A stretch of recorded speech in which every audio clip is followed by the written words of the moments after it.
Vest and Briefs. Ramanathapuram மாவட்டம் கடலாடி தாலுகாவிற்கு உட்பட்ட கீழமுந்தல் கிராமத்தில் காவல்துறை ஆதரவுடன் கள்ளமது விற்கப்படுவதாக பொதுமக்கள் குற்றம் சாட்டியுள்ளனர். இது தொடர்பான கூடுதல் தகவல்களை தருகிறார் செய்தியாளர் லிங்கேஸ்வரன். லிங்கேஸ்வரன், வணக்கம். இந்த சம்பவம் எங்க எப்படி நடந்தது, எப்படி வெளிச்சத்திற்கு வந்தது, விவரம்? ராகப்பிரியா, ராமநாதபுரம் மாவட்டம் கடலாடி தாலுகாவுக்கு உட்பட்ட வாழைநோக்கத்தை அடுத்த கீழமுந்தல் கிராமத்துல சுமார் 2000க்கும் மேற்பட்ட மீனவ குடும்பங்கள் வாழும் இந்த பகுதியில நீண்ட காலமாக சட்டவிரோத மது விற்பனை அமோகமாக நடந்து வருவதாக கூறப்படுகிறது.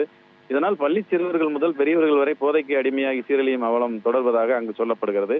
இதை தடுத்து நிறுத்த வேண்டிய உள்ளூர் போலீசாரோ கள்ளச்சந்தையில் மது விற்கும் கும்பலுக்கு ரகசியமாக ஆதரவு தெரிவித்து வருவதாக கிராம மக்கள் பகிரங்கமாக குற்றச்சாட்டு வச்சிருக்காங்க. இந்த பிரச்சனைக்கு முற்றுப்புள்ளி வைக்க மாவட்ட ஆட்சியரை நேரில் சந்தித்து மனு கொடுக்க கிராம மக்கள் திரளாக புறப்பட்ட போது வரும் வழியில ஏர்வாடி அருகே காவல்துறையினர் அவர்களை தடுத்து நிறுத்தி இருக்கிறாங்க.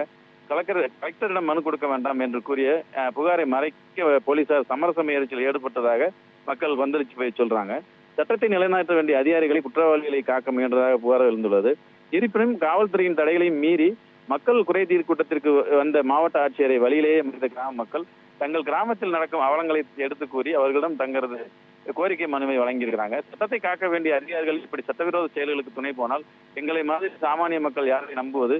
எங்க ஊர் இளைஞர்கள் பிள்ளைகளோட எதிர்காலமே பாழாய் போகும் என்று அதாவது கள்ள மது விற்கிறவங்க மேல குண்டர் சட்டம் பாயணும், அவங்களுக்கு துணையா இருக்கிற போலீஸ் மேலையும் கலெக்டர் உடனே நடவடிக்கை எடுக்க வேண்டும் என அவங்களோட கோரிக்கை வச்சிருக்காங்க. மேலும் பாத்தீங்கன்னா எங்களுக்கு பாதுகாப்பு வேணும், குறிப்பா கள்ள மது விற்பனையில் ஈடுபடுவோர் மீது குண்டர் சட்டம் பாய வேண்டும் என கள்ள சந்தைக்கு துணையாக இருக்கும் காவல் அதிகாரிகள் மீது மாவட்ட நிர்வாகம் உடனடியாக விசாரணை நடத்த வேண்டும். கள்ள மதுவுக்கு எதிராக குரல் கொடுக்கும் பெண்களுக்கு பொதுமக்களுக்கும் உரிய பாதுகாப்பு வழங்க வேண்டும் என கோரிக்கை வச்சிருக்காங்க. மீனவ கிராமத்து இளைஞர்களின் வாழ்க்கையையும் எதிர்காலத்தையும் சீரழிக்கும் இந்த விவகாரத்துல மாவட்ட நிர்வாகமும் காவல்துறையின் உயர் அதிகாரிகளும் உடனடியாக தலையிடுவார்களா? தவறிழைத்த அதிகாரிகள் மீது கள்ளச்சந்தை கும்பல் மீதும் உறுதியான நடவடிக்கை எடுக்கப்படுமா என்பதை அந்த கிராம மக்களின் எதிர்பார்ப்பாக இருந்து வருகிறது. இதனிடையே புகார் அளிக்க வந்த பொதுமக்களை இடையில் மறைத்து சமரசம் செய்த வீடியோவானது போலீசார் சமரசம் செய்த வீடியோவானது வெளியாகி பரபரப்பை ஏற்படுத்தி இருக்கிறது. ராகப்பிரியா, விவரங்களுக்கு நன்றி லிங்கேஸ்வரன்.